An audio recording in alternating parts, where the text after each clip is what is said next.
I'm Miss Bannister. And Miss Watson. And welcome to Virtual Gardening Club!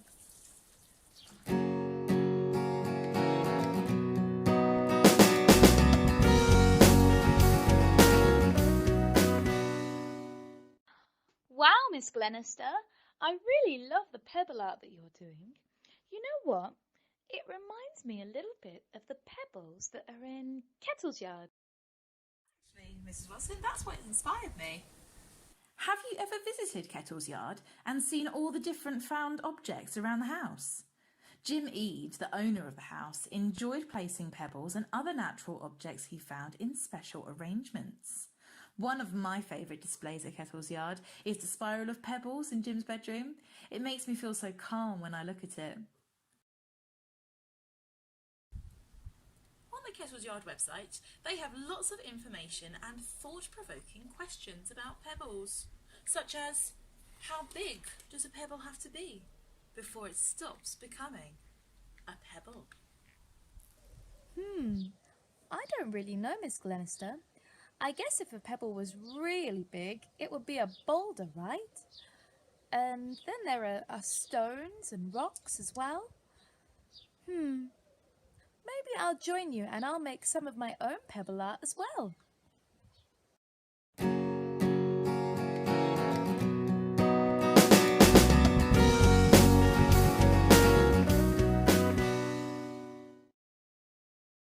It's that time in Virtual Gardening Club to check up on our sunflower seeds. Now, last week, Miss Watson repotted hers. Miss Watson, how are they doing? They're doing well, Miss Glenister. I've even started hardening them off, taking them out in the day in the warm sun, and then bringing them back in at night time when it's colder. Would you like to have a look? Here they are. How are yours going, Miss Glenister? I also had a go at repotting some of my sunflower seeds. These sunflowers are from the small brown tubs.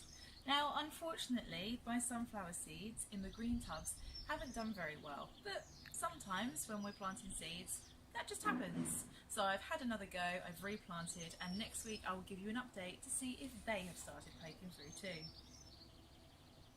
Here in the UK, we haven't had our green bin waste collected for the past few weeks, although the first collections may have started in your area last week or this week. In the description, there is a really interesting link which shows you how waste from the green bin is turned into compost. Now, some people make their own compost at home. Is that something that you do, Miss Watson? Unfortunately, I don't have a lot of space in my garden.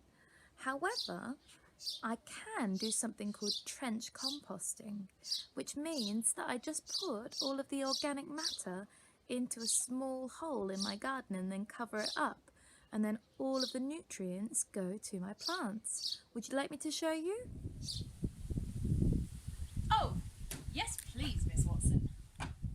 Follow me. I'm going to be doing this in one of my raised beds today. And my raised bed is just like a little kind of box that's quite deep. You can either build them or you can sometimes buy them, and they can also be made out of material. You could, in theory, try and do it in a pot, though I wouldn't do it in a pot that has a plant in it already, because it could damage the roots of one of your plants. So you need to try and do it close to your plants, but with a little bit of space so that you don't damage the root system. I'm going to dig a small trench or a couple of small holes in my soil, and then I'm just going to put some of my organic matter from my kitchen, so things like eggshells and fruit and vegetables, just the remains of those. And I'm going to put them in a small space here, and I'm also going to add some brown matter.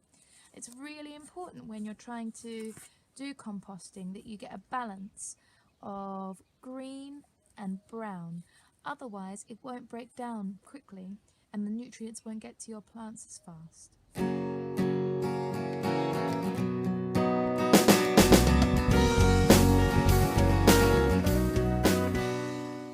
So I'm going to dig just a little trench here, maybe just a little hole, and then using my gloves for once, I'm going to put some of those green materials, so the organic matter from my kitchen, like some eggshells and little pieces of cut up radish that we didn't use.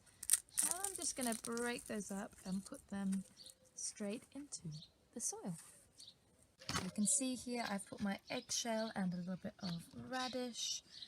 I'm going to put in some tomato there, and then the smaller this is the better actually. So if you're putting a big vegetable in here, it's not going to break down very easily, but if you have it in small little chunks, it should work a lot better. So this piece of eggplant that I've got here is probably even a little bit too big, so it is worth making sure that all of the pieces that you put in are quite small. So when I put my brown matter in, like my plain cardboard here, I'm using plain because that's also better for nutrients. It doesn't have any pictures on it or anything. But when I use it, I'm going to break it up into small pieces as well.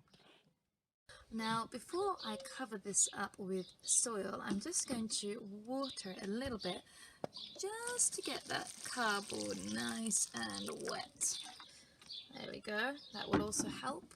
And then I'm just going to cover it back over. Water it again. Very good. And there you have it.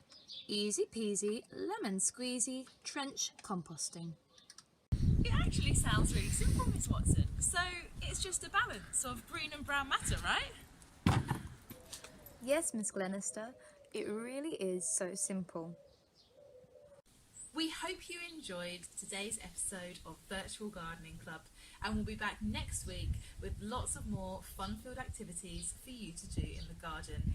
See you next week for another episode of Virtual Gardening Club.